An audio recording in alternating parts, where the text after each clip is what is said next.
déglu suñu fekkee suñu waxtaan waaye ma nuyu bureau municipal bi nga xamante ni ñëw nañu ñoom it fekke ci suñu waxtaan ma woote woon waxtaan wi jëmale ko ci Thiès ginnaaw bi nga xam ni élection 23 janvier jàll na fi Thiès wóoluñu teg ñi ci bopp mairie bi ma dellu gërëm bu baax a baax waa Thiès yépp ci kóolute boobu ci yaakaar jooju ca ñu xam ni lu rëy rëy la ci ñun kon ñi ngi ci gërëm waa Thiès yépp te di wax waa Thiès lépp lu ñu man walla ñu xam ko dinañu ko def ngir suñu dëkk bi jëm ci kanam waxtaanu tey wi dafa am objet li tubaab di wax lu ko tax a jóg li ko tax a jóg mooy bi ñu dénkee dëkk bi ñu ñëwee ak léegi mi ngi toll ci ñetti weer ndaxte ñi ngi ñu installé préfet mi ngi ñu installé le 11 février 2022 le 18 février ñi def passation de service boobu ba léegi ñi ngi ci liggéey bi ñu tàmbalee liggéey boobu ñu fekk fi ay jafe-jafe yu bari ci dëkk bi dinaa ñëwaat ci objet conférence de presse yu état des lieux mais bi ñu ñëwee li ñu jëkk attaqué mooy le cadre de vie ndax dañu seetlu ni Thiès naam turu ville la yor waaye Thiès est tout sauf une ville bu Thiès des villes deuxième ville du pays capitale régionale am aéroport autoroute bi jaar ci wetam am université mais dëkk bi ci boppam nuruwul ab ville ñu ni cadre de vie boobu mooy suñu premier objectif ndax mooy mission primaire une collectivité locale ñu fekk dëkk bi tilim acte bi ma jëkk a def bi ma ñëwee maire ñi ma jëkk a seeti mooy waa UCG waxtaan ak ñoom ni leen mën naa accepter lu ne ci dëkk bi sauf dëkk bi nag moom dafa tilim waaw ñu def ko yitte bu baax a baax action bi ñu jëkk a lancé mooy opération de nettoiement et de désencombrement opération bu xawoon na diis trop ci wàllu la ca waroon a dem ci ay moyens mais yàlla dimbali nañu réussir nañ ko ak ay partenaires ba tey jii ku yeewoo Thiès boo duggee ci dëkk bi gis nga ni dëkk bi mi ngi gën a set waaye suñu ambition raw na loolu ci dëkk bi ndax suñu personnelu FERA renforcé nañ ko dinañu am 250 agents FERA ñu boole ko ak lu UCG am suñu yéene mooy ci kaw tali bi dootul amati sax suuf waxuma la ak leneen Thiès ville propre ñu commandé une centaine de bacs à ordures ndax bi ñu ñëwee dëkk bu mel ni Thiès ñu ne amul poubelle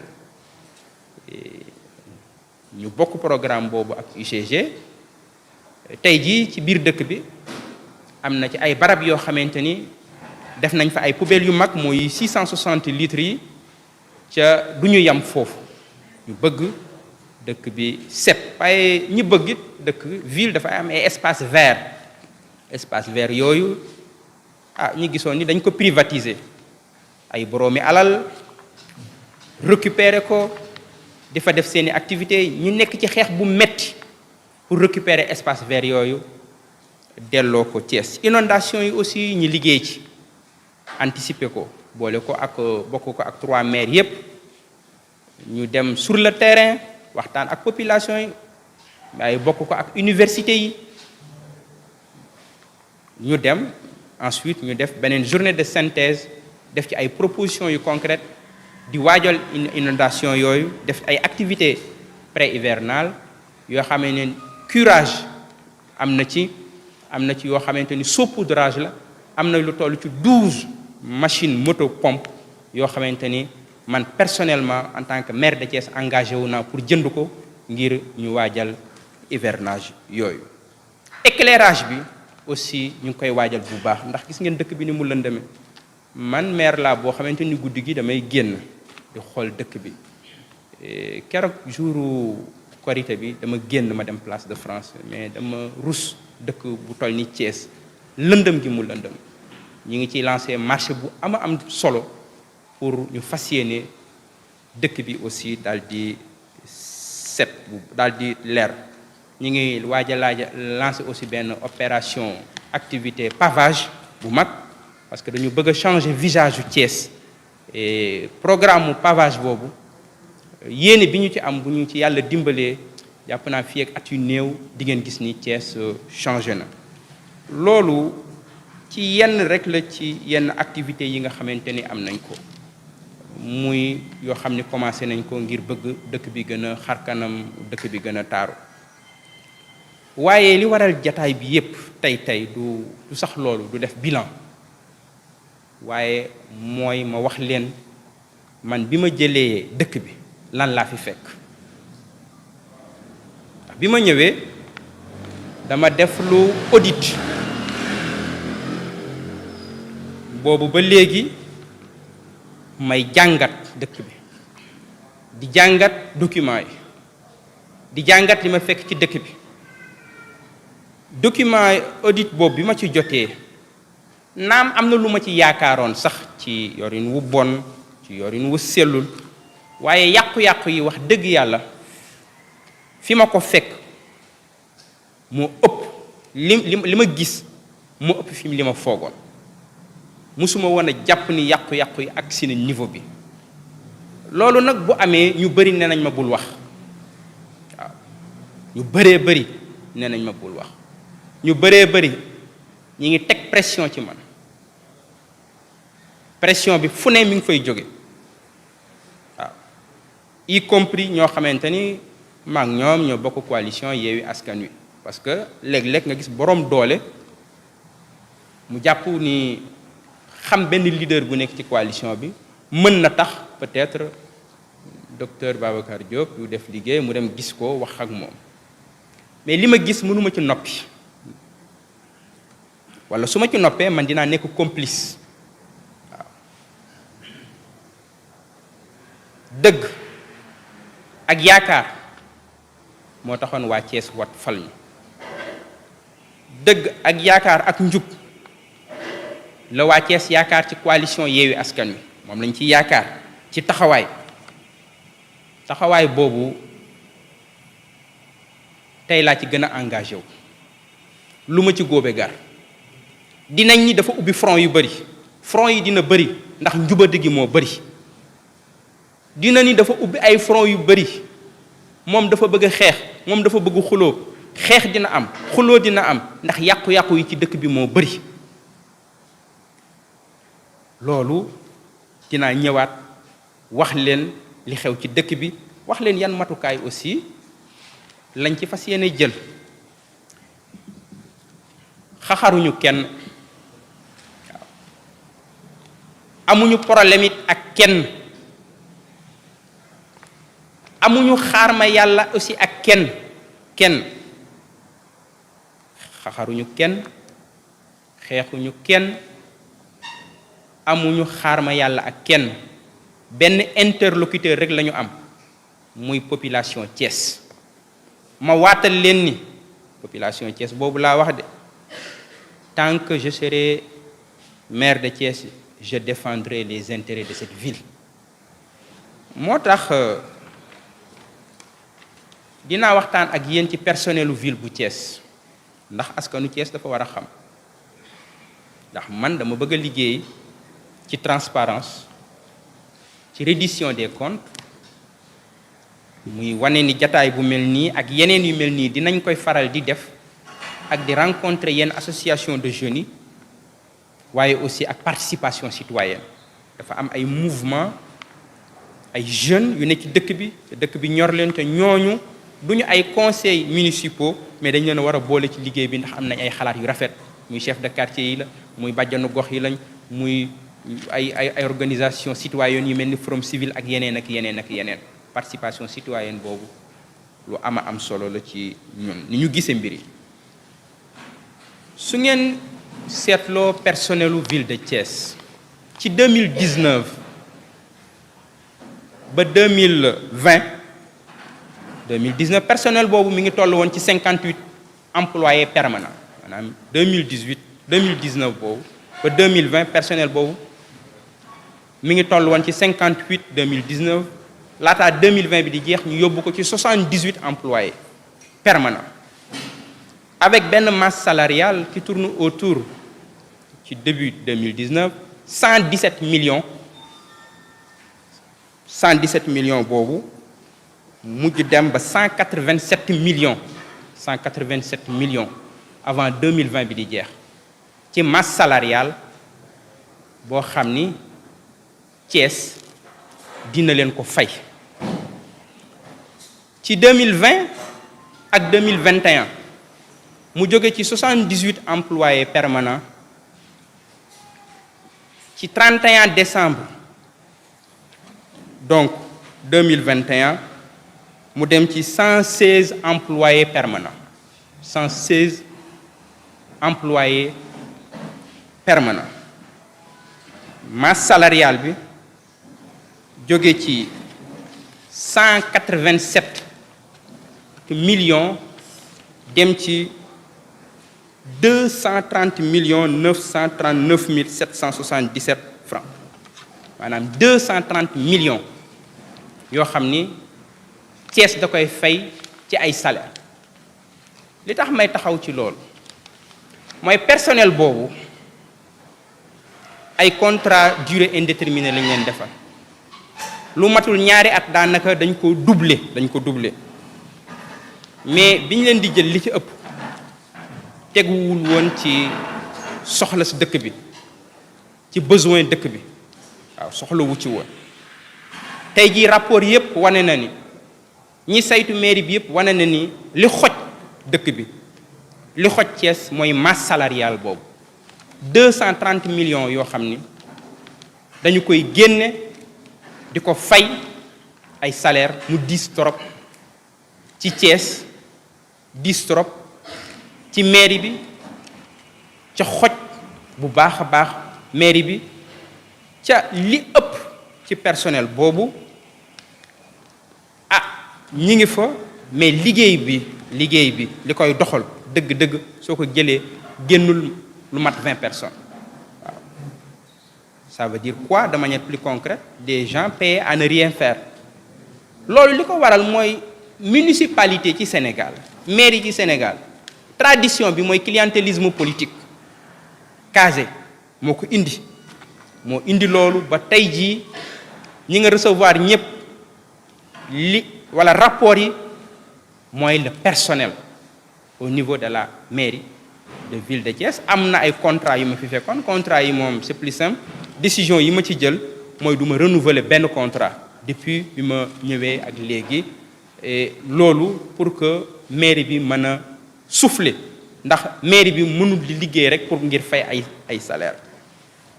suñu jëlee ci wàllu koom muy gestion financière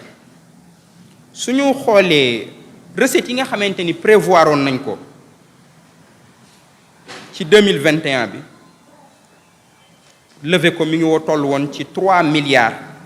33 millions 3 milliards yoo xamante ni 33 millions 499 561 francs Thiès mujjul encaissé lu dul 990 millions 739 643 francs muy un taux de recouvrement qui tourne autour de 32%. loolu mandarga la ci néew doole gu mairie Thiès néew doole ndax bu ñu nee suñu budget mi ngi toll ci 1,8 milliard waaye xam ngeen ni dëkk bu toll ni Thiès deuxième ville du Sénégal capitale bu toll ni Thiès ñi ni budget mi ngi toll ci 1,8 milliard loolu honoré wuñu waaw 1,8 milliard taux de recouvrement qui tourne autour de 32%. Muy un manque à encaisser qui tourne autour de 2 milliards 42 759 918 francs CFA. ca loolu mën na gën a metti li tax mu gën a mën a metti surtout l'année prochaine mooy gouvernement bi dafa am benn fonds bu muy wax le fonds PACASEN muy dimbali Thiès yi dimbali maire yi fonds boobu dañ ko nar a perdre l'année prochaine lu mu néew néew 250 millions la lu tax ñu nar ko perdre mooy le budget dañ ko war a voter avant le 31 décembre équipe bi fi nekkoon voté wul woon le budget bi ba ñun bi ñu ñëwee la ñu jël budget boobu pour voter ko bi ñu ñëwee lañ koy doog a voter ca fonds PACASEN boobu boo voté wul budget bi da nga koy ñàkk ñi ngi def ay pexe di waxtaan ku ñu xam ku mu ku ci mën a jàpp nga jàpp ci waaye lu toll ci 250 millions Thiès nar na ko perdre ci budget l'année prochaine ku ñu ci mën a jàppale rek nga jàppale ñi bépp doomu Thiès it fu mu mënti nekk mu mën ñi ci jàppale lu tax ni 250 millions Thiès soxla na ko ndax am na fu mu mën a dem ci biir dëkk bi suñu jëlee bor yi ci dëkk bi bor yi mairie bi mi ngi toll ci 783 millions 642 914 francs 700 millions de bor ci mairie boo xam ni sa budget 1 milliard et quelque la ci ay bor yooyu ñetti catégorie am na ci lu ñuy wax des dettes déjà visées par le receveur dettes yoo xamante ne engagé nañ ko visé nañ ko fay rek daanaka moo ci des mi ngi tourné yooyu ñu ngi toll ci 91 millions 418 000 40 francs am na ci ay bor yoo xamante ni engagé nañ ko waaye visé guñ ko yoo xamante ni fekk nañ ko fi mi ngi toll ci 352 millions ay bor 861 232 francs am na ci bor yoo xamante ni contentieux la yoreel nga ma waaye indil juste lu ko justifier lii mairie bi moo ñu ko yoral contentieux boobu mi ngi tourner autour de 339 362 642 francs loolu aussi ay bor la yoo xamante ni mairie bi yoreel na ko ay entreprise yoreel na ko ay nit waaye bor yooyu audit bi am na leneen lu mu ci wane bor yooyu du noonu lañ koy fayee de parce que audit dafa wane ni léeg-léeg nit ni yoreel nga ma suñu ko woowee ñi def suñuy enquête papier ya muy indi ak li ñuy déclaré dañuy gis ni bokkul entre li fournisseurs yi di wax ak li nga xamante ni moo nekk papier am na ci lu ci lëndëm yu bëree bëri yoo xam ne bor yooyu duñ ni rek yoreel nañu bor Thiès 700 millions ñu ni dañuy ñëw ku indi sa papier ñi fay ko yooyu dina am càmbar bu leer a leer boo xamante ni dinañ ko def bala ñuy fay bor yooyu. bu loolu weesoo dafa am lu ñuy tudde propriété communale propriété communale mooy loo xamante ni espace la maanaam terrain la mën na am terrain bi am lu fa nekk mën na am terrain bi dara nekku fa mais terrain bi Thiès moo ko moom mooy ville de Thiès moo ko moom ville de Thiès moo ciy dogal moo xam dafa am lu mu fay def moo xam da koy louer daf ci am ay barab yoo xamante ni Thiès daf ko loué ñooñu di fay ñooñu ñi ngi dugal ci dëkk bi at mu jot 13 975 000 francs dinañ ko dugal ci dëkk bi propriété communale boo xam ni Thiès moo ko moom ville de Thiès di ko loué ñi ngi dugal ci dëkk bi lu toll ci 13 975 000 francs mais 13 millions yooyu sarax la sarax et je vais être très clair sarax la ñuy jox Thiès ci 13 millions dafa am benn décret bu président de la République signé muy le décret numéro 2010-400 du 23 mars 2010 bu fixé am na ay espace yoo xamante ni ci Thiès ku fay louer ñaata nga war a fay le mètre carré ñi ngi war a fay le mètre carré 40 000 francs le mètre carré par an 40 000 francs le mètre carré par an dinaa ci ñëwaat propriété communale bi mi ngi dugal 13 975 000 francs CFA par an alors que bu fekkoon ñooñu fay nañ li ñu war a fay Thiès dëgg ñu toppatoo mbir moomu lañ war a fay ñu war ko fay Thiès lu mu néew néew Thiès waroon na cee gagné 426 520 000 francs 400 millions xool leen 13 millions ba 400 millions ci ay boroomi alal ay sociétés yoo xamante ne ay milliards la ñuy def chiffre d'affaires lañu ko loué ñu toog ci barab yooyu dinaa leen ci jukkil yenn bi ci jiitu mooy Sonatel parce que damay wax ak yéen lu leer da ngeen a war a xam seen dëkk bi fan la toll seen alal fan la toll yan loxo ngeen ko teg ñi ngeen ko teg ci seen loxo ñan lañ ko loué ñiñ ko loué ñaata la ñuy indi ci dëkk bi moo tax ma ciy wax nee naa nag pression bi bëri na ñu bëri ñaañ ma bul wax ci lii ñii ay boroomi doole fii mais kenn mënuma tee wax ku dul suñu yàlla suñu borom lu ma ci góobe gar Thiès jaral na ma ko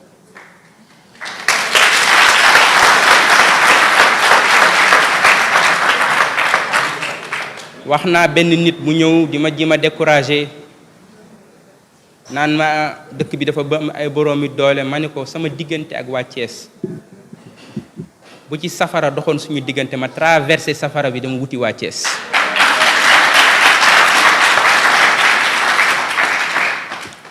Sonatel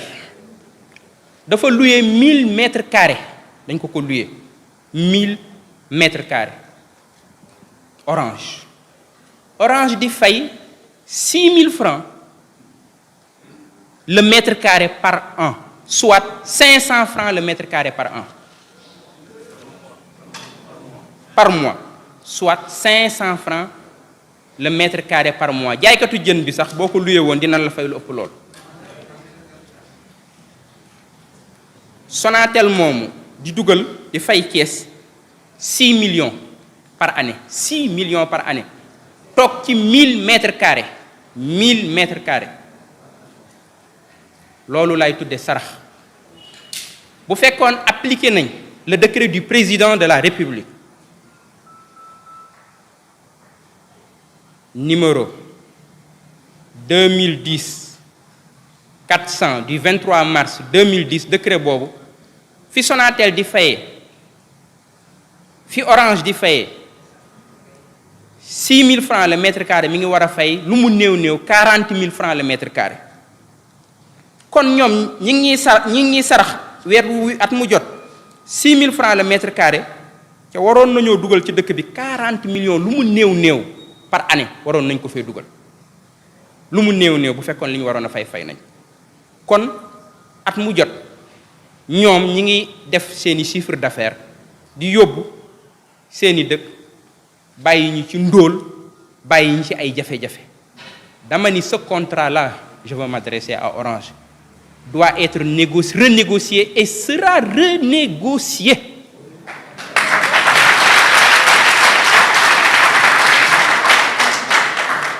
Ñun kenn duñu fekk suñu dëkk au cœur de Thiès, au cœur de la ville nga occupé 1000 mètres carrés di ñu sarax at mu jot sarax laa wax at mu jot 6 millions francs ca pendant ce temps jamono bu ne accident am ci yoon wi ndax yoon wu bon xale waroon a jàngi oto mbëkk ko ndax booba traçage bu baax sax amu fa dëkk bi lëndëm këris agression am fi. Je veux parler à la Sonatel, ce contrat doit être renégocié et ce contrat sera renégocié. Je vais être très clair sur cette question.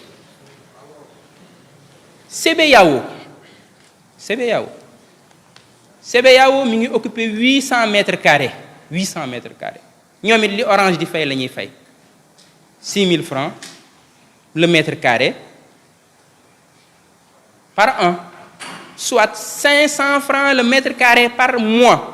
Jaaykatu jën bi sax boo ko luyee woon dina la fay lu ëpp loolu 6 000 francs le mètre carré par an, soit 500 francs le mètre carré par mois. CBAO mi ngi fay Thiès mairie Thiès lu mu néew at bu jot 4 800 la fiy dugal alors que bu fekkoon respecté nañ le décret numéro 2010 400 du 23 mars 2010 nga xam ne décret bi président de la République moo ko signé wax ni ñoom li ñu war a fay lu mu néew c'est 40 000 francs le mètre carré par an ñoom waroon nañoo dugal ci dëkk bi lu mu néew 32 millions xool leen entre 32 millions ba 4 millions ca booba ñun ñu ngi gën a ndóol suñuy doom gën a nekk ci ndóol suñuy école gën a bon suñuy yoon gën a bon dëkk bi gën a lëndëm këriis Thiès barab yu bari amuñu ndox quartier yu bari amuñu ndox loolu c'est un problème boo xam on n'en parle pas dans cette ville am na ci ay quartiers yoo xam comme ay village ci boppam dañuy root ci ay teen di wuti ndox sonn trop. Je veux m'adresser à la CBAO. Ce contrat doit être renégocié et sera renégocié. Je vais être très clair sur cette question. mu des EMG boobu nag moo gën a garaaw ñu bari nee nañ ma bul wax dinaa wax Serigne Moussa Ka dani murit yi ñoo ma woo ni ma tawatal te bu ñu woo saw làmmiñay woo xarnu bi Thiès ñoo ma woo ni ma tawatal te bu ñu woo moo tax foog ma wax. Je défendrai les intérêts de cette ville. Je ne peux pas me taire. Kenn nit mënu ma taxa noppi ku dul suñu borom. EMG depuis 2014 mi ngi occupé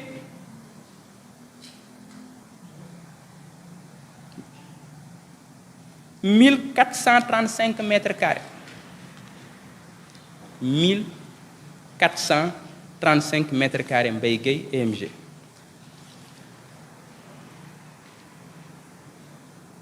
musuñu fay 1 franc 1 franc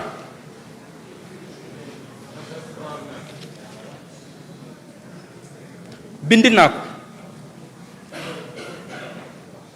yóbbante nañ ci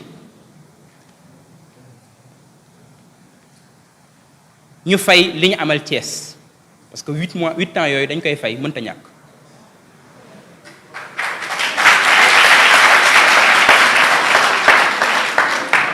wax naa leen bañuma ñoom ñu continuer fa ak projet bu ñu fa mën a am mais bala ñuy wax dara bor bi ñu am 8 ans yi dañ koy fay lu mu néew at mu jot 1435 mètres carrés yi li Orange di fay baaxul de mais bu fekkoon dañ ko appliquer ci barème Orange bi waroon nañoo dugal lu mu néew néew 8 610 000 par an waroon nañ ko fi dugal envoyé nañ leen nag par voie huissier wax leen bor bi ñu amal Thiès mu toll ci 68 880 000 francs nañ ko fay suñ ko fayul dañuy jóg amul la neen je vais être clair sur cette question maqaama ñëw ci dëkk occupé 1435 mètres carrés di le cœur de la ville ca fayoo loolu nag barke yeggu fa yaakaar naa ci dëkk bi donc loolu bëgg naa ci leeral mu des yeneen benn bi mooy Mikelan ak coow man maa jël décision am yéene ni Mikelan fi mu ne foofu du place am ñun bi ñuy nekk xale foofu jardin moo fa newoon jet d'eau moo fa newoon dëkk dafa am ay barab yoo xam ne ñépp ñoo ko bokk war a nekk ay espace vert yoo xam ni ku amul xaalis it boo fa demee féexlu li ma gën a metti ci koor gi dama daan génn taxaw sama bureau ma gis mag ñi di dàq koor ñëw ba ci place bi foofu toog ci gris yi ca foofu di xolu Thiès jardin bi nekkoon foofu dañ ko fa bëgg a delloo si ñoom Mikelan ñu signé woon benn contrat 1er janvier 2015 avec mairie de ville bu Thiès ñu renouveler leen ko ci 2019 bi contrat boobu war a dem ci 5 ans mais ci contrat bi dañu wax ni mën naa am rupture unilatérale ça veut dire ñaar ñi seq contrat bi mairie bi bu ko neexee génn ci contrat boobu su fekkee benn ci engagement yi benn partie bi respecté wu ko te engagement bi ci gën a leer mooy xaalis boo xamante ni Mikelan yoral nañu ko mu toll ci 10 millions ndax gëj na fay waxatuma la ak Mikelan ba ma fa demee ak suñuy équipe la fa nekk ci tilim la fa nekk ci insécurité ak leneen leen daal laa mën a wax jël ko engagement foofu jardin public la woon nous remettrons le jardin public qui est là-bas Inch'Allah c'est un engagement que j'ai pris et nous nous battrons pour que foofu quel que soit le prix je suis engagé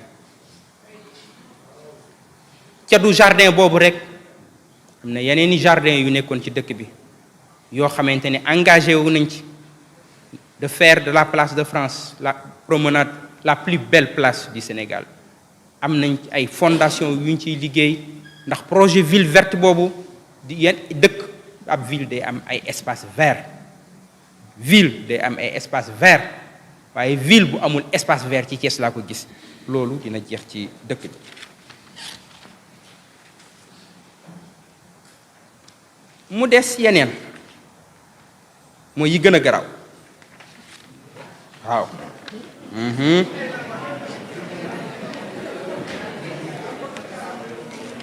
ay scandale financier yoo xamante ni fekk naa ko ci dëkk bi ñu bari tinu nañ ma ci ñu bari wax nañoo ak man ñu bëree bëri nee nañ ma bu ci wax mais est-ce que mën naa ci noppi mais su ma ci noppee di complice dafa am benn entreprise bu gagné benn marché mobilier et matériel administratif en 2021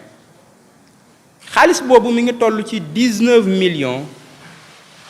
974 450 francs CFA entreprise bi gagné marché bi ni day meubler waat mairie Thiès ko maire yi di waxe meubler ci kër yi defaraat meuble yi indi ay taabal indi ay chaise defaraat ay télévision mairie bi rafet muy 19 millions 974 450 francs CFA moom mu def ci ay pexe exécuter marché bi jël xaalis bi def ci poosam wuti ay faux PV yoo xamante ni ñuy liggéey mairie ñoo ko liggéeyal bindal ko ni ko yow yaa gagné marché bi indi nga matériel bi installé nga matériel bi ci lépp ay kàcc la benn chaise bu gën a ndaw duggul mairie. Dernier équipement bi am mairie c'était 2014 waaw nit ko am barke jàpp nga ne am nga barke ci dëkk bi ba mën a gagné marché 19 millions 974 000 francs bari ay pexe encaissé xaalis bi def ci sa poche bari ay pexe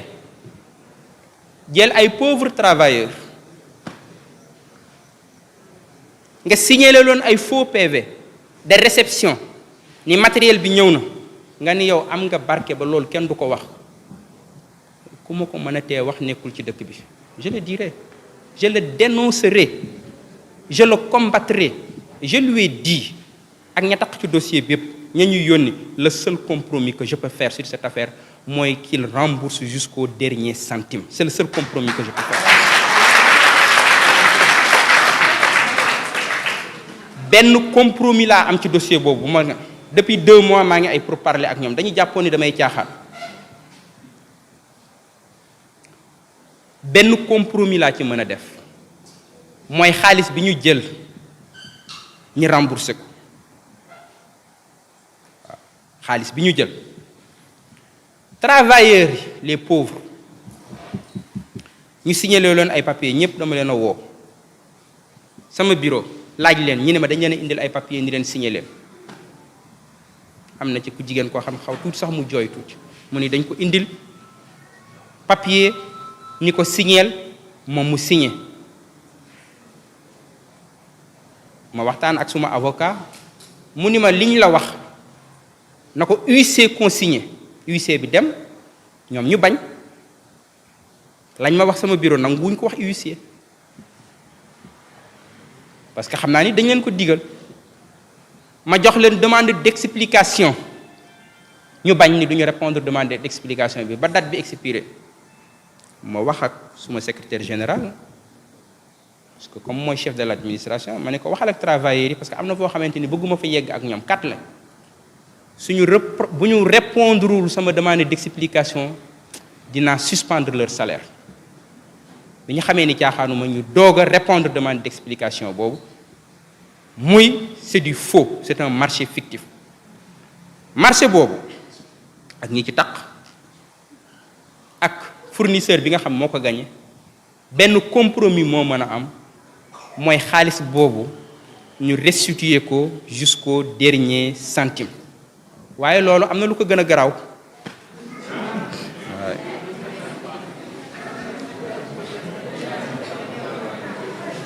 loolu li muy garaaw yépp am na lu ko gën a garaaw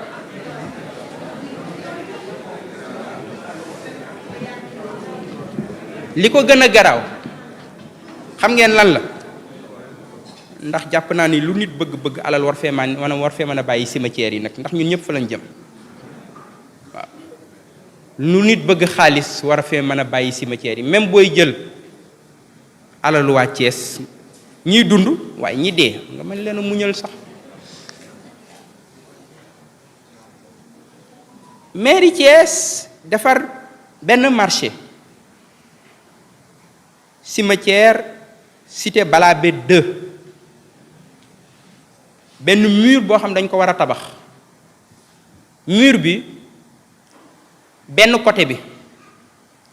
mairie Thiès Est moo ko war a tabax li ci des ñu war ko yeggale mairie ville moo ko war a tabax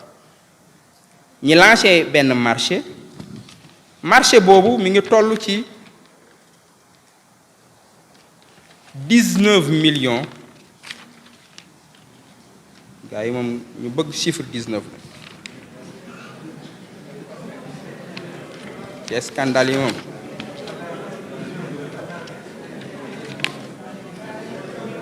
19 937 280 francs. 19 937 280 francs. Tabax muru cimetière. Bu njamone fofu du garaw. Aka ñoo bari pexé. Mais suñu sëriñ bu mag ba maam Cheikh Ahmad Tijane si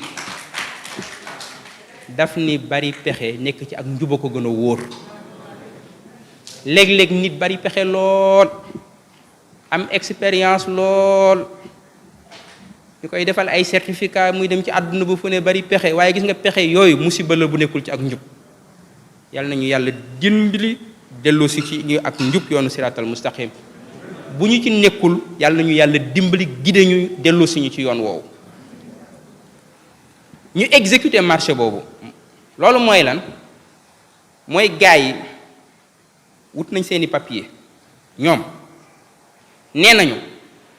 cimetière yi nekk Balabé ñoom nee nañu tabax nañ ko nee nañu ciment ba saf na nee nañu fer ba mat na nee nañu mool ya doy nañu nee nañu maçon ya def nañu seen liggéey ba cimetière ya tabax nañu ko ba mu pare ñoom ñëw nañu indi seeni papier duggaat mairie jaaraat ñi ñu jaaroon ñu signé leen te ñi leen di signé génnuñu mairie de ñoom ña nga toog ci seeni bureau ni leen macha allah liggéey bi rafet na ciment bi doy na fer bi doy na maçon yi mën nañoo tabax liggéey bi mat na ñu signé leen ko ñu jël xaalis ba lekk dem seen yoon. ca tey ku mu weddi li may wax bu la neexee soo génnee fii nga dem ci cimetière yi cité Balabé waaw ñi ne ma naa noppi lool mais fan lañ ko teg mais loolu su ma ko noppee di naafiq su ma ko noppee di complice ñi ne ma bu ma ko wax ñi ni kenn du ko fi waxe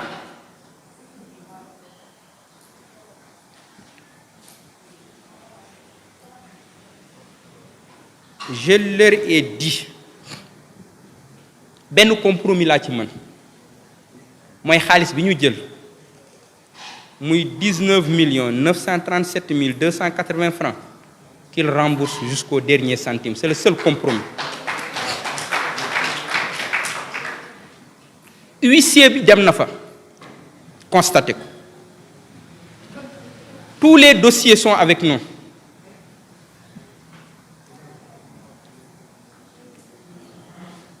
Désormais, c'est Maître Moussa Sarr qui va défendre les intérêts de la ville de Thiès. Maître Moussa Sarr, le grand avocat.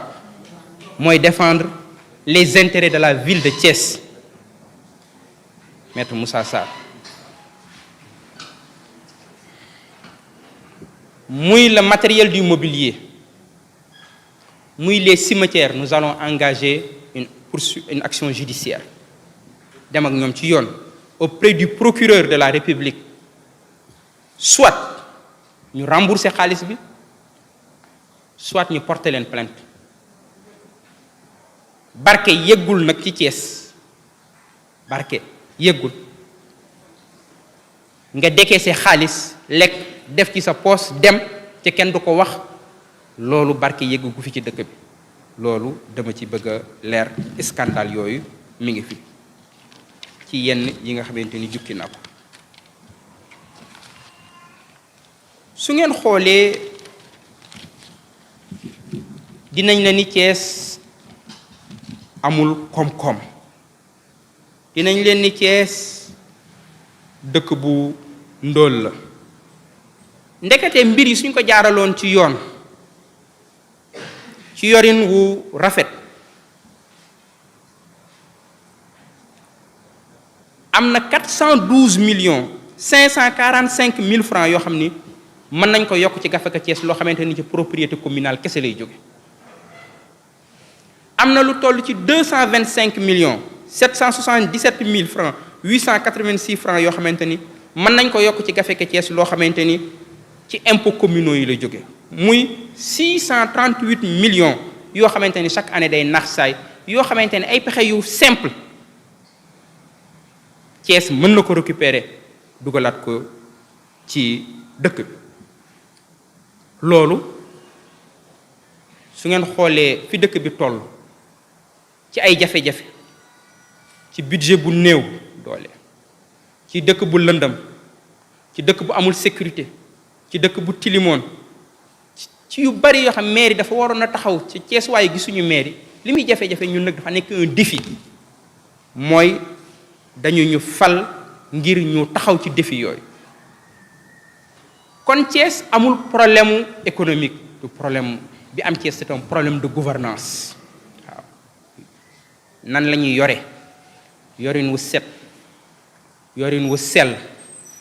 yorin woo xamante ni li fi nekk ku si néew ci alal ñi def ko fa mu war a nekk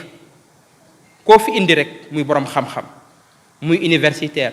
nga dox ak moom ci dëkk bi nga wax ko mu indi bu duggee gis li nekk ci dëkk bi ci potentiel dañuy Thiès yéen waru leen a jooy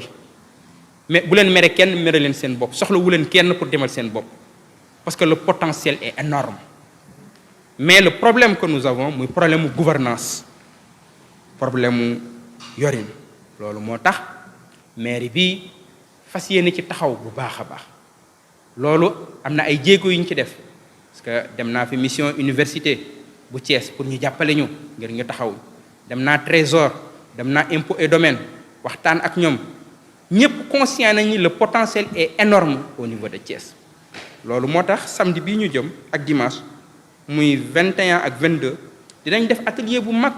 jagleel ko ci mobilisation des ressources financières fii ci Thiès woo ci ay boroomi xam-xam woo ci doomi Thiès woo ci service impôt service état bi parce que il faut dëkk bi dundaat pour mu dundaat foog dëkk bi am alal comme alal lu Thiès bi ñuy pasaree ñu xool nan lañ ko mën a ñoŋale waaye nan lañ alal ji nga xamante ni aussi day naax saay nan lañ ko mën a récupérer ak yeneeni alal ba dëkk bi comme dugg fi pour que projet yi ñu am ci boppam ñu mën ko réaliser loolu samedi bi ak dimanche atelier boobu dinañ ko def fii ci Thiès. jafe-jafe yooyu ci dëkk bi ci wàllu budget bi ma fekk ko fi moo tax bi ñu ma falee maire de la ville de Thiès bi ma ñëwee ñi ni maire institution la maire de Thiès institution la premier magistrat de la ville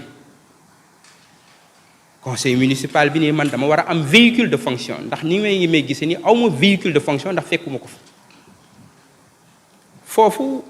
may leeral ni ligne carburant dinaa ñëwaat ci loolu ligne carburant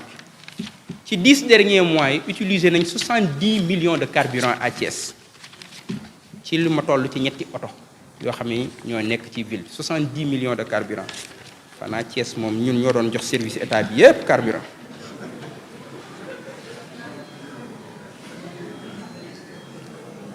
ñi ni maire de ville de Thiès dafa war a am véhicule de fonction am na sax ñu nekk ci coalition Benno Bokk Yaakaar ndax yàlla daf ñu dimbali ñun suñu conseil municipal dina tàng waaye ba léegi ñun ñëpp xam nañ li ñu boole mooy Thiès ñu nekk ci yeneen i coalition jàpp ni maire de ville de Thiès dafa war a am véhicule de fonction ma ni leen dëgg la mais jafe-jafe yi ma fekk ci dëkk bi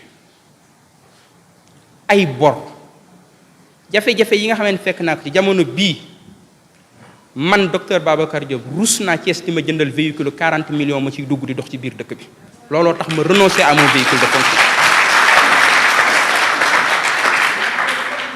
xam naa ni damay génn léeg-léeg ñu bëri naan waaw maire moom oto bi dañ ko war a defar dafa war a am oto bu rafet oto bu baax ndax mooy premier magistrat de la ville de Thiès sama liggéey ajuwul ci oto bu rafet déedéet ajuwul ci oto bu rafet ci xalaat yu rafet la tool la aju ci yéene yu rafet la aju ci jëf yu rafet la aju ñaanal leen ñu loolu moo ëpp solo ci boppam fi Thiès toll ci ay jafe-jafe rus na ci budget Thiès ñi ci jël 40 millions di ma ci jëndal oto véhicule de fonction man Babacar Diop ma ciy dugg di ci dox samay soxla di dem sampaate di romb ñoo xamante ni fonde la ñuy ndekkee wala moom la ñuy reere loolu rus naa ko jomb naa ko ci jamono bi ko ñu demee ba Thiès man ko bu boobaa peut-être waaye du jamono bi loolu moo doon waraloon jataay bi ma ni dinaa waxtaan ak waa Thiès ma defal leen état des lieux de la gouvernance municipale waa Thiès xam lu xew ci dëkk bi waa Thiès xam lu xew ci mairie bi waa Thiès xam ñi yor seen alal toog fa ñi xam leen waaw ngeen xam ko su ngeen rombee benn société mu toog ngeen xam ni société bii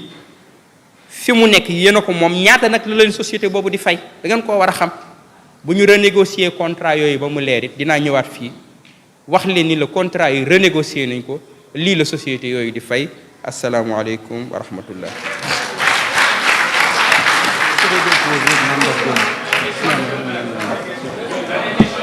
Oui. Question.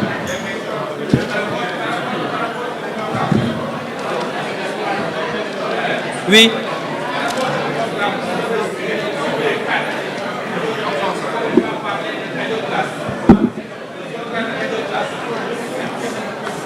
Le contrat bu Kajoor Glace. Contrat Kajoor Glace mi ngi ci dossier yi Kajoor Glace li leen dese ci ay weer bariwul moo tax ma changé ci stratégie ay weer a leen dese c'est un contrat moo gën a moins compliqué ci contrat yépp en plus soo xoolee amuñu problème mu fay li ñu waraloon ville contrat yi nañ ko négocier moo baaxul mais ils sont assez réguliers ci wàllu fay comme li ñu desee ci ay weer bariwul j'ai changé de stratégie ak ñoom mais wax naa Kajoor Glace ñëw nañ fa les yeux dans les yeux Kajoor Glace wax naa leen da ngeen di jóg fi ñu nekk wax naa leen ko dem nañ di leen wax ni la dafa am ku nekk ci sama gannaaw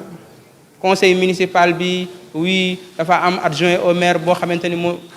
adjoint au maire boobu xam na ni dañuy wax rek man kenn mënul nekk sama ginnaaw parce que kenn financé wul sama campagne électorale sama baat ci kaw aucun homme d'affaires dans ce pays n'a financé ma campagne électorale aucun je suis libre gis nga dëkk neutre amul neutre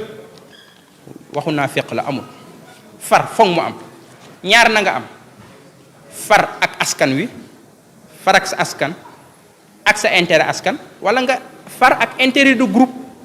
am na ci ñoo xamante ni dañuy far ak intérêt de groupe am nañ ci droit mais man le bureau municipal le conseil municipal dañuy far ak Thiès ak intérêt waa Thiès ñi xeex ngir Thiès jëm ca kanam.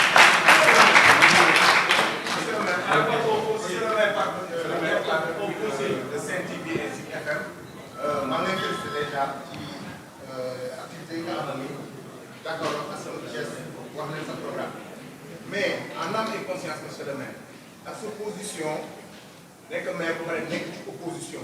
nga engagé ay combat yu mag jëm ci ay firme yu mel ni Sonatel ndax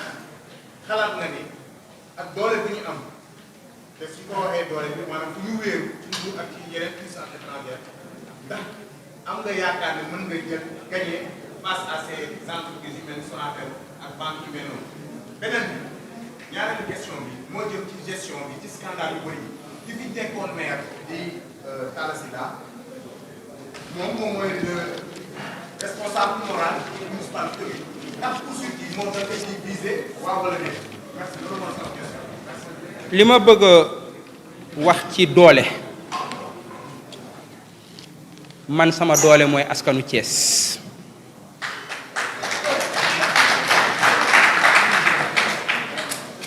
man sama sécurité mooy askanu Thiès tant que ma yëg jàppale askanu Thiès tant que ma yëg ni maa ngi yewoo ci xolu doomu Thiès tant que am naa assez de sécurité ba mën a dox ci dëkk bi ba soxlawuma garde corps mën na maa yewoo ci quartier populaire mel ni ñoom ñu ànd ngir intérêt Thiès man gisuma société bu am doole ci àdduna ba mën maa tiital wala nga mën maa xoqatal société yooyu aka ñoo am ful la ñoom ndax xam nañ fu seen intérêt ne xam nañ fu seen intérêt dëkk nekk xam nañ fu seen intérêt seeni réew ne ful la googu ñoom ñu am ba xam ni seen intérêt mi ngi Thiès ful la googu ñu am ba ñëw ba ci xolu Thiès ñu jël fa 1000 mètres carrés ñi ñëw ba ci xolu Thiès ñu jël fa 800 mètres carrés ma ñu ñëw ba ci xolu Thiès au cœur de la ville de Thiès ñu jël fa 1435 mètres carrés nekk ci seen bopp ñun nañu am fulla googu ñun waa Thiès aussi xam fu suñu intérêt ne ñu taxaw jàkkaarloo ak ñoom xeex ko. Je l'ai dit, je le répète, je n'ai qu'une seule préoccupation, servir cette ville. Quand je me réveille le matin, la première chose à laquelle je pense, c'est Thiès. Le soir, avant de m'endormir, la dernière chose à laquelle je pense, c'est Thiès. Le matin, je pense Thiès. Quand je marche, je pense à cette ville.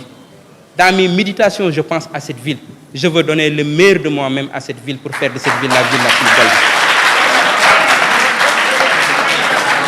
ci deuxième question bi wax naa ko léegi Talla Sylla sama mag la awma benn xaar ma yàlla ak moom ñi politique ci dëkk bi Thiès ba ñi nga xamante ni ñoo nekkoon samay adversaire ci élection yi awma ci kenn ak xaar ma yàlla amuñu dara lu ñu séq lu ñaaw amu fi kenn koo xamante ni mënuma dem këram kon awma problème ak Talla Sylla bu leen def problème man ak Talla Sylla awma benn problème ak moom daal di dama ñëw ci ab mairie am lu ma fa fekk fa ay dossier ñii ni ma noppil ci ñi ëpp ni ma noppil ma ni leen du ma noppi parce que lii su ma ko noppee Thiès jéppi ma loolu dong la kon man awma benn problème ak Talla Sylla awma problème ak keneen bu ñu personnaliser débat bi ci ay këyit lay liggéey këyit yooyu nag dinañu ko jox suñu avocat yi càmbar ko lañ ca war a def ñu def ko jàmm ni ñooy.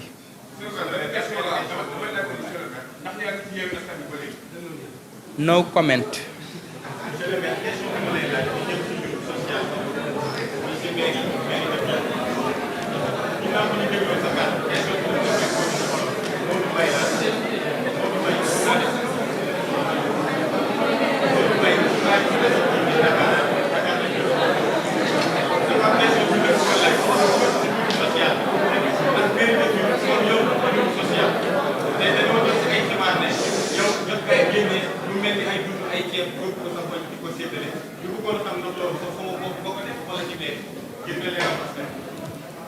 waaw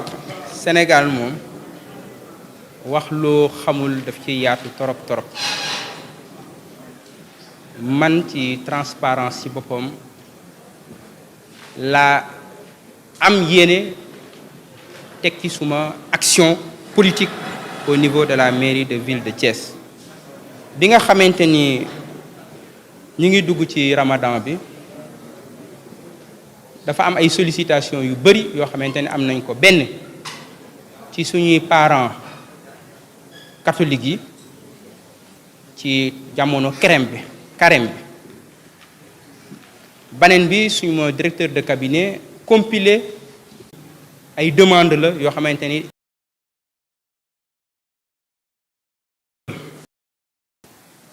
ñenn ci bureau municipal bi ñëwit ni ma yeneen maire yëpp dañ leen di jàppalante parce que boo ne koñ c'est normal que ñi dëkk ak Adji Fatou Ngom ni bon adjointe au maire la wala président Aline Diop adjointe au maire la wala Marema adjointe au maire la bip ma xalaat ma ni bon je parle avec le receveur qu'est-ce qu'on peut faire parce que après tout ay doomu Thiès yu nekk ci ay jafe-jafe la mais bu procédure lancé yooyu ñi def ko bi ñu koy def ba bi muy génn daanaka ni koor gi daal di jeex ceeb boobu ngay wax bu fekkee en tout cas li nekk mairie ngay wax ceeb boobu ak suukar soosu en tout cas ba démb ci ngoon séddaleeguñ ko waaw muy 500 kits yu bokkut ak yi yeneen ambassades yi boole 500 kits yooyu Adama Diawara directeur de cabinet mi ngi liste demande yépp ci carême bi ñi nga xam dañu leen a waroon a jàppale ca mujj leen woon leen a jàppale ndax conditions yi xawoon na jafe mu métti woon ma trop suñu mbokk catholique yi seeni demande yi fa nekkoon mënuma woon def dara parce que conditions yi jafe woon mu métti woon ma lool ak suñu yenn mbokk musulman yi nga xam dañu déposé woon ay demande procédures yi xawoon yéex ba ceeb boobu bi muy ñëw donc mu amoon ay jafe-jafe maintenant diggante docteur Babacar Diop ak waa Sampaate ne ku ci bëgg a dugg nag di nga def problème nag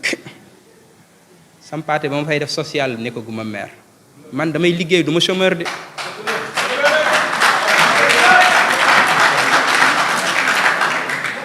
man du ma chômeur démb laa jógee université Cheikh Anta Diop lundi damay xëyaat université Cheikh Anta Diop la ma daan def Sampaate di leen jàppale bu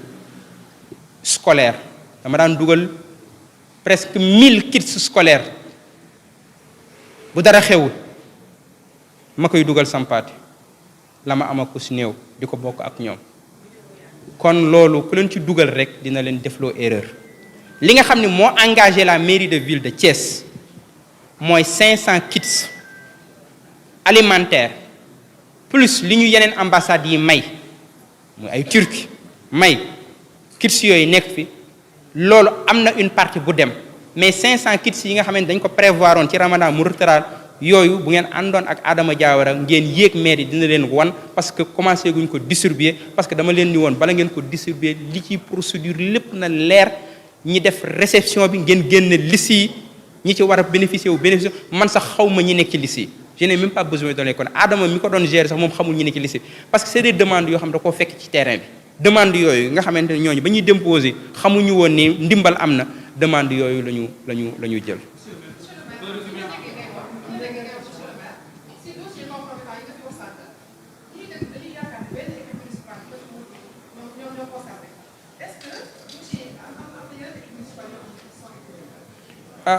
Dinaa faral di wax ni depuis que je suis arrivé à la tête de cette mairie dama changé un peu de perspective boo dëkkee Thiès sa yaram tàng Macky Sall moo xeex Thiès ngay wax Ablaye Wade moo xeex Thiès mais en vérité boo ñëwee maire nga càmbar yorin bi fi nekkoon ak yi ko jiitu da ngay xam ni du président Wade moo xeex Thiès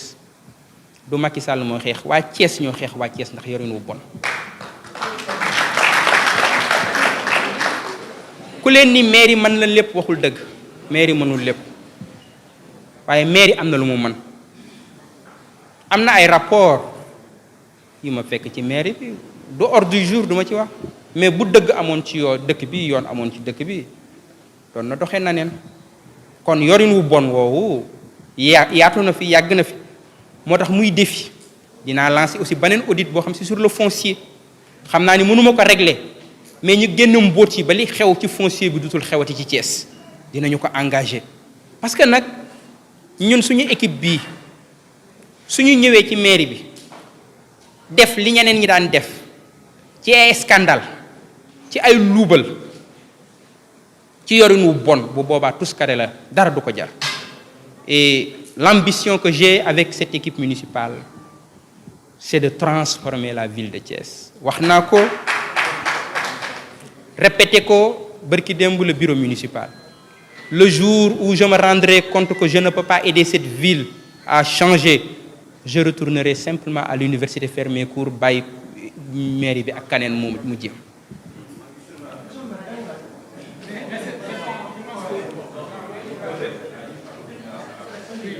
c'est bon. Oui, deux questions, Babacar et Ndiaye. Oui.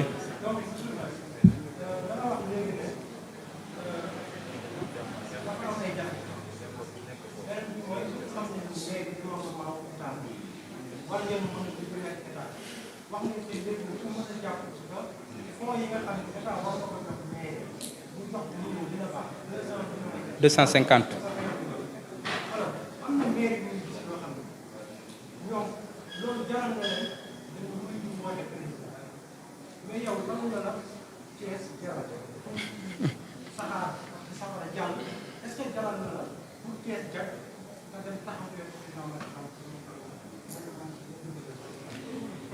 Bon, vous savez, au plan politique ñëpp xam nañ samay position laqatuwuma dafa leer. Je pense que s'il y a un seul opposant dans ce pays, c'est Babacar Diop. Il n'y en a pas deux. Un seul opposant, c'est Mion. Vous faites que ben le dans ce pays, man. Mais, soit boité de Kbouton Thiès, il faut que cette perspective change. Parce que responsabilité. Man, on a bien un problème avec les services de l'État. Je remercie le gouverneur de la région de Thiès. Parce que man, je suis je suis maire de ville. Je remercie le préfet de Thiès, du département de Thiès. Nous mat sen place lañ awma benn jafe-jafe ak ñoom. Je remercie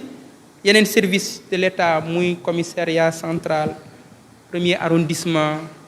service d'hygiène, la zone 7, l'armée. Tous les services de l'État collaborent avec le maire de la ville de Thiès. Amuñu benn jafe-jafe. Loolu su ma ko waxul, y compris UCG. Contrairement li gars yi ja UCG dama leen di dimbali ñu jàmbaare lañ ma nekk seen premier partenaire. Vidéo bi circulé contexte bi foog nga rat ngeen dugalaat ko ci contexte bi ci boppam. Donc y compris man on a benn problème avec les services de l'État. Maintenant les 250 millions yi ñor na waa Thiès. Maintenant def nañ plaidoyer bi auprès de la directrice Ndeye Marème ñu ngi koy nuyu bu baax mais lim ñu xamel mooy à ce jour on risque de à 99% de chance que ñu perdre le fonds PACASEN. J'ai écrit au ministre aussi des collectivités territoriales. Su jalee bind président de la République dinaa bind le président de la République pour Thiès mën a gagner.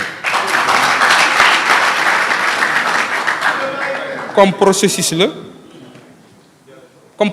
bind nañ direction waa ARD ñi ngi ciy encadré ñi ngi ciy jàppale docteur Omar Faye mi ngi ciy jàppale bu baax a baax. Plaidoyer bi ñu ngi koy def démb bind naa au ministre. Osons espérer que dina am solution bu solution amul j'écrirai au président de la République moom nag bu boobaa mooy apprécier.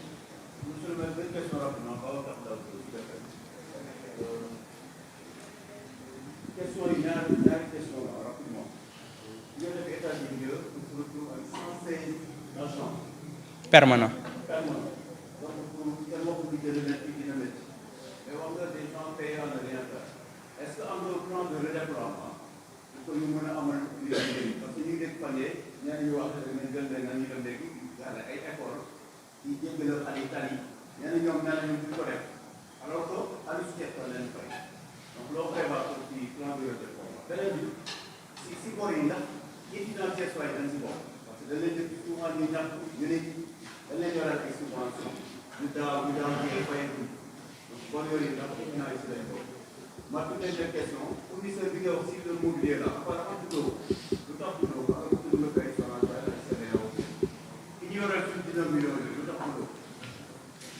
Donc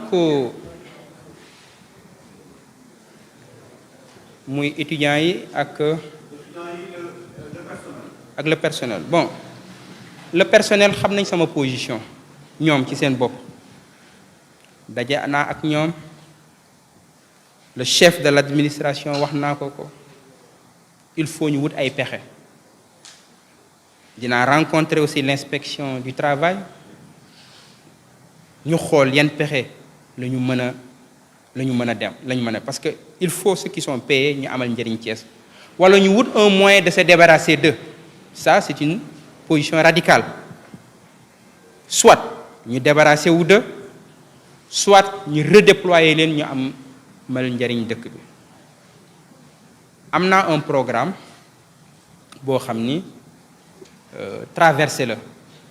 mooy mairie Thiès bu ñu xëyee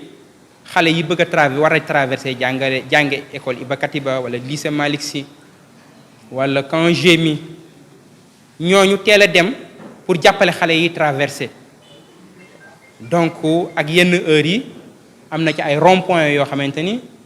dafay am embouteillage bu méttee métti mairie Thiès dafa war a présent ci lieu yooyu. Jour Korité la nuit quand je suis arrivé à la place de France il y avait rien, la mairie doit être présente. Je leur ai dit il faut loolu ñu mu nekk seen liggéey. Je sais que neexu leen on doit simplement faire la formation avec la police mais police dañu ñoom mënuñu def formation bi pour ñu tàmbali il faut ñu am seen autorisation supérieure hiérarchique. Jour bi ñu waroon a tàmbali formation boobu dañ jàppoon ni ñoom dinañu am autorisation bi xam nga police moom voilà amaguñ ko woon loolu dañuy xaar une réponse des supérieurs hiérarchiques mais formation boobu bu amee yow Babacar xam nga ni agent maire yi dinañ dem sur le terrain bu boobaa man ak ñoom ñoo koy bokk parce que wax naa leen man damay def formation bi suma cabinet ñëpp wax naa leen dañuy def formation bi mais c'est pas humiliant xëy sol sa gilet taxaw ci tali jàppale xale mu romb mais loolu lan moo ci humiliant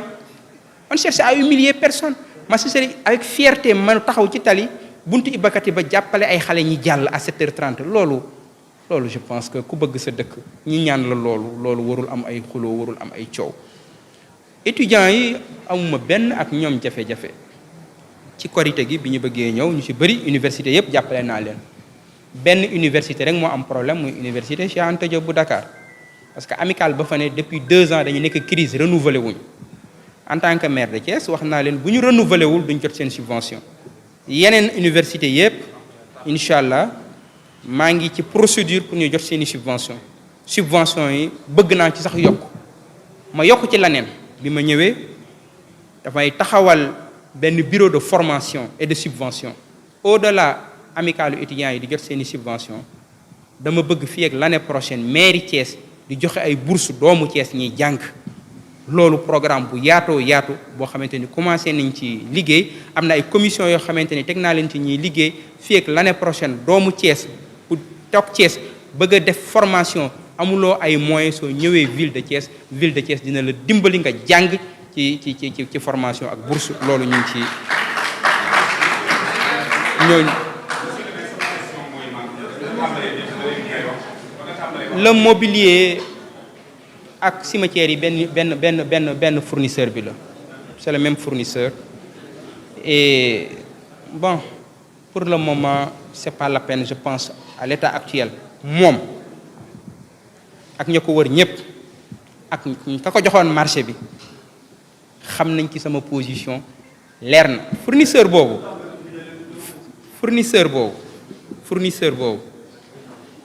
bi mu xamee ni caaxaanuñu xam nga lu mu dem mu yóbbu ay maçon ci cimetière yi ñuy profité di jiima tabax dans des conditions yu garaaw a garaaw amul benn sécurité parce que xam na ni ci yoon la ñu jëm xam na ni il a un pas en prison ce matin lañ fa yónnee équipe wax ko na arrêté tabax parce que moom am na PV ni tabax na ba pare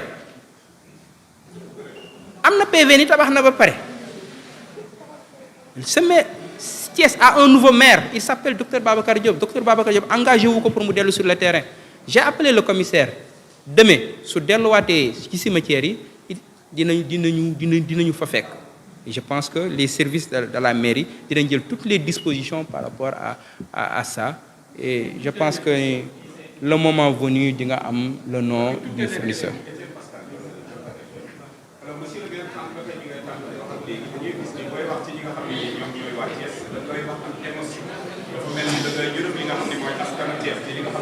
S'il vous plaît. li nga xam ne nii mooy say tool boo dafa mel da nga yërëm waa Thiès mais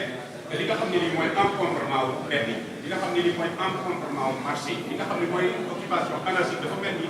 ñooñu nga xam ne ñii ñooy touche bi nga yërëm ñoom ñoo ko moom est-ce que kon defe nga ni yërmande bi ngay dawal nii dana yomb pour nga désencombré waxtaan dëgg ca la de Thiès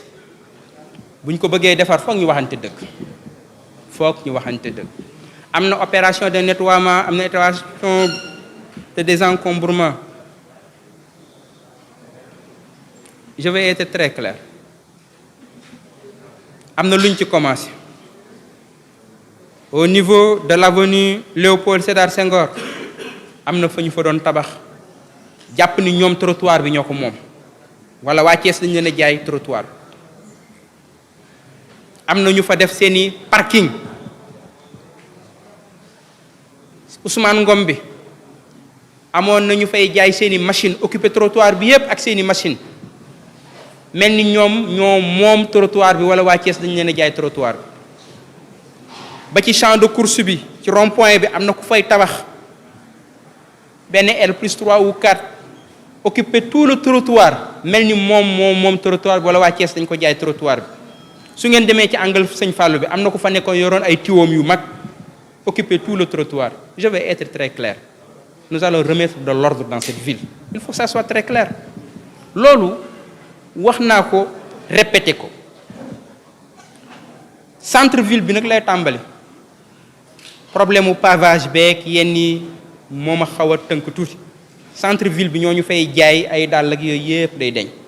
Nous allons réorganiser cette ville ba mu nuru une ville dafa am ay barab pour jaay mooy marché am na barab yoo xam ne trottoir la ñëpp a ko bokk mënul nekk excuse dara nga ñëw occuper ko en tout cas artère principale yu Thiès yi nous remettrons de l'ordre. Ça je veux être très très très clair et précis sur cette question là. Merci.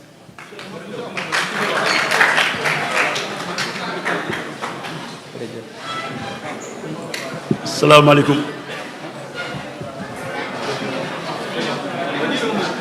Salaamaaleykum mbokki Thiès man Oumar Bala tudd maay responsable FRAPP au niveau départemental de Thiès dañu ne Babacar Diop yàlla na ko yàlla jàppale Babacar Diop bu ngeen déggee waxam li mu war a def na ko yéen a nangu ne dégg ngeen ne engagé wu na si lu am solo engagé wu na si lu dangereux dama ne état wu Sénégal li mu seq ak Babacar Diop na ko jox mais li Babacar Diop ñun waa Thiès ñu seq ko moom nañ ko jàppale mu jëli ko dama ne mën na nekk dañu ne li fi nekk ñu war ko jël nañ ñu ànd ak Babacar Diop ñu jëli ko jàppale ko dama ne Guy Marius Sagna ba mu bëggee oto ñun ñoo jëndoo ko jox ko dama ne yéen waa Thiès ñun ak yéen nañu engagé wu jëndal kii oto ndax war nañ ko mën a jëndal oto jërëjëf. C'est bon.